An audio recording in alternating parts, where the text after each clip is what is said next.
रवि तिवारी और आप देखना शुरू कर चुके हैं लोकल टीवी। आपको बताना चाहूंगा कि केदारनाथ 4 धाम की यात्रा में देवभोग के 8 लोगों की टीम 4 धाम की यात्रा में 23 अगस्त को देवभोग से रवाना हुई थी। इस दौरान जो जानकारी निकलकर सामने आ रही है, उस जानकारी के मुताबिक टीम में गए 2 सदस्य हैं, विकास उपाध्याय और राजेश तिवारी। उन्होंने हमसे चर्चा के दौरान ये बताया है कि उनके टीम का एक जो मेंबर था, केदारनाथ दौरे के दौरान जब केदारनाथ के दर्शन करने के बाद जब ये सब होटल में जाते हैं, होटल में विश्राम करते हैं, तो अचानक उनकी तबीयत बिगड़नी शुरू हो जाती है। इसके बाद केदारनाथ मंदिर के सामने एक डॉक्टरों की टीम होती है, वहाँ पर विकास उपाध्याय जाते हैं, टैबलेट लेकर आते हैं, संबंधित उस व्यक्ति को खिलाते हैं और खिलाने के बाद उस व्यक्ति को जो ये कह सकते हैं कि इलायची होता है और इलायची के साथ ही एक अन्य और चीज़ होता है, उस जब इलायची के साथ ही कपूर को पीस कर जब उनके नाक में सुंघाया जाता है तो उन्हें कुछ राहत मिलती है। लेकिन केदारनाथ में जैसे जैसे ठंड बढ़नी शुरू हो जाती है, इसके बाद उनकी तबीयत फिर से बिगड़ जाती है। इसके बाद फिर ये कह सकते हैं कि अल सुबह जब उन्हें लेकर आते हैं तो लेकर आने के बाद उनकी तबीयत में और ज़्यादा गिरावट देखने को मिलती है। अब आगे क्या हुआ, तमाम तरह की डिटेल को मैं मेरे लोकल टीवी में आपके पास शेयर करूंगा। नमस्कार, मैं हूं रवि तिवारी और आप देखना शुरू कर चुके हैं लोकल टीवी। यदि आपने लोकल टीवी के चैनल को सब्सक्राइब नहीं किया है तो बेल आइकन को क्लिक कर दीजिए, ऑल के ऑप्शन को क्लिक कर दीजिए, ताकि देश दुनिया के साथ ही प्रदेश की खबर भी सबसे पहले आपको प्राप्त होगी। अब चलिए मैं आपको पूरी जानकारी देता हूं। जैसे मैं वीडियो की शुरुआत में आपको बता दिया था कि देवभोग से 8 लोगों की जो टीम है 23 अगस्त को 4 धाम यात्रा के लिए रवाना होती है। यात्रा होती है, उनका जो यात्रा का जो टारगेट वे रखते हैं यमुनोत्री, गंगोत्री, बद्रीनाथ और केदारनाथ। इसके बाद 25 अगस्त से हरिद्वार से एक स्पेशल पैकेज लेकर 8 देवभोग के जो 8 लोग होते हैं अपनी यात्रा शुरू करते हैं। आपको बताना चाहूँगा कि यात्रा के तहत 1 सितंबर को उस बीच जो ये होता है यात्रा के साथ जो 31 जुलाई को वह गौरी कुंड में जो एक आपदा आती है, आपदा के कारण 27 जीवच को जो 27 दिन के लिए राज्य सरकार के द्वारा केदारनाथ यात्रा को बंद कर दी गई थी। आपको बताना चाहूँगा कि श्रद्धालुओं के द्वारा जिस तरह से श्रद्धालु दबाव बनाते हैं शासन प्रशासन पर, इसके बाद जो शासन प्रशासन होती है स्वयं की सुरक्षा की जवाबदारी लेते हुए उन्हें जो वहां तक केदारनाथ की यात्रा के लिए उन्हें छोड़ा जाता है। इसके बाद जो पुलिस की टीम, एनडीआरएफ की टीम यात्रियों की सुरक्षा के लिए लगातार सतत दौरा करती रहती है, उनके साथ कंधा से कंधा मिलाकर आगे बढ़ती हुई नजर आती है। केदारनाथ मंदिर के आसपास भी एनडीआरएफ और पुलिस की टीम की ड्यूटी लगाई गई थी,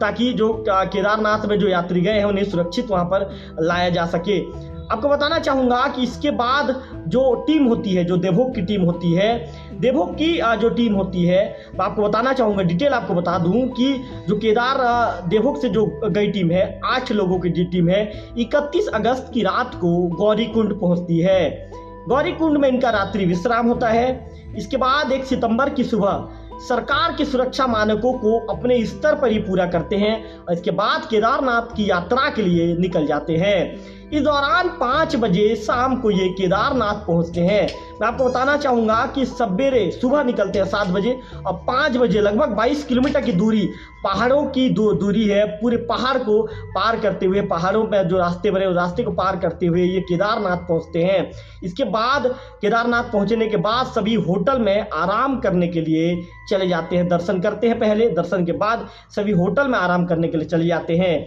इस बीच जैसे मैं वीडियो की शुरुआत में बताया था कि इस बीच एक व्यक्ति होता है, उस व्यक्ति का नाम हम इसीलिए शेयर नहीं कर रहे हैं, उस व्यक्ति के नाम का जिक्र हम इसलिए नहीं कर रहे हैं कि जो संबंधित व्यक्ति अभी भी जो यात्रा पर हैं, अभी भी अपने घर नहीं पहुंच पाए हैं। ऐसे में जो टीम के जो विकास उपाध्याय हैं उनसे चर्चा के दौरान उन्होंने हमारे लोकल टीवी से अपील ये क्या है, मतलब उन्होंने निवेदन किया हमारे लोकल टीवी से कि हम उस व्यक्ति के नाम का जिक्र ना करें, उस व्यक्ति के नाम को अभी सार्वजनिक ना करें। यदि हम व्यक्ति के नाम का सार्वजनिक करेंगे, व्यक्ति के नाम का, तो जो उनके घर वाले हैं, घर वाले भी चिंतित हो सकते हैं और उनके घर वालों की परेशानी भी बढ़ सकती है। चलिए अब बात करते हैं। इसके बाद फिर जब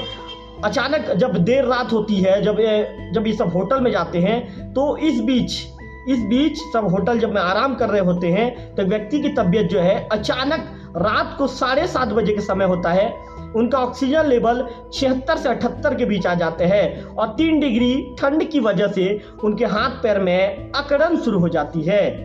इस ऐसे में सामने में एक जो डॉक्टर की टीम बैठी होती है, वहां पर विकास उपाध्याय दौड़ कर जाते हैं और दौड़ कर जाने के बाद वहां से टैबलेट लेकर आते हैं। टैबलेट को जो संबंधित व्यक्ति को खिलाया जाता है। इसके बाद जैसे कि वीडियो की शुरुआत में मैंने बताया था, कपूर इलायची को पीस कर उनके नाक में सूंघाया जाता है ताकि उनका ऑक्सीजन लेवल बढ़ सके। इससे उन्हें कुछ राहत भी मिलती है। लेकिन जैसे ही रात बढ़ती है, ठंड बढ़नी शुरू हो जाती है। चूंकि वहां पर 3 डिग्री के आसपास वहां की जो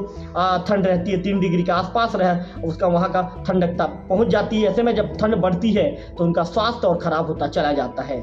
वही 2 सितंबर को सवेरे 7 बजे के आसपास आनंद फानंद में पूरी टीम उन्हें उस व्यक्ति को लेकर नीचे उतरती है। इस दौरान जैसे ही केदारनाथ घाटी से टीम नीचे उतर रही होती है, इस दौरान केदारनाथ घाटी का बेस कैंप पार करते ही जो संबंधित व्यक्ति की, वो भी देवभोग ब्लॉक के निवासी हैं, संबंधित व्यक्ति की तबीयत बहुत ज़्यादा खराब हो जाती है, जिससे टीम के द्वारा बेस कैंप के पास विश्व हिंदू परिषद के द्वारा एक निजी हॉस्पिटल जो बनाया गया है, वहाँ पर जो सेवा के लिए सेवा भाव से उस हॉस्पिटल को बनाया गया है और जो मरीजों का, जो यात्री रहते हैं जिनकी तबीयत अचानक बिगड़ जाती है, उनका इलाज किया जाता है। ऐसे में यहाँ पर उनका इलाज शुरू होता है और इलाज शुरू होने के बाद 2 सितंबर को सुबह 9 बजे उन्हें एडमिट किया जाता है और 3 सितंबर को दोपहर 1 बजे लगभग 28 घंटे के ट्रीटमेंट के बाद, एडमिट रहने के बाद उन्हें वहां से डिस्चार्ज कर दिया जाता है। इस बीच शासन प्रशासन के द्वारा केदार जो घाटी होती है, वहाँ पे जो लोग, जो यात्री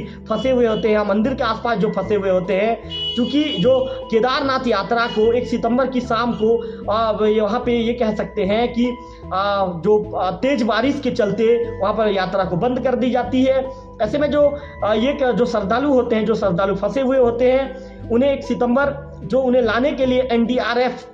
और पुलिस की टीम शेष बचे यात्रियों को सकुशल देर शाम तक जो एनडीआरएफ की टीम और पुलिस की टीम घेरा बनाती है। घेरा के बीच में, जैसे कि विकास उपाध्याय ने हमसे यात्रा के दौरान जो चीज़ों को शेयर किया उसे मैं बता रहा हूँ। बीच में टीम होती है और अन्य जो यात्री होते हैं, देवभोग के भी 8 यात्री होते हैं, बीच घेरा में हुए रहते हैं और एनडीआरएफ और पुलिस की टीम उन्हें घेरा बनाकर नीचे गौरीकुंड को शाम तक उन्हें गौरीकुंड 3 सितंबर की शाम तक उन्हें गौरीकुंड लाती है। इस बीच जो एडमिट पेशेंट भी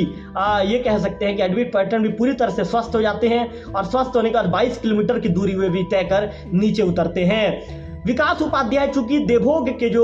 ये कह सकते हैं कि देवभोग के प्रखंड के अध्यक्ष विकास उपाध्याय वर्तमान में, ऐसे में विकास उपाध्याय ने कहा है कि विश्व हिंदू परिषद के उपचार के बदौलत उनके सहयोग के चलते हुए पेशेंट 22 किलोमीटर तक पैदल यात्रा कर पहुंच पाया है। आपको बताना चाहूंगा कि समुद्र तल से केदारनाथ की जो ऊंचाई है 14,000 फीट ऊपर, ये जो केदारनाथ जो बाबा हैं, बाबा का जो मंदिर है समुद्र तल से 14,000 फीट ऊपर है और वहाँ पर एक भी पेड़ पौधा नहीं है, चारों तरफ पहाड़ है, जिसके चलते वहाँ पर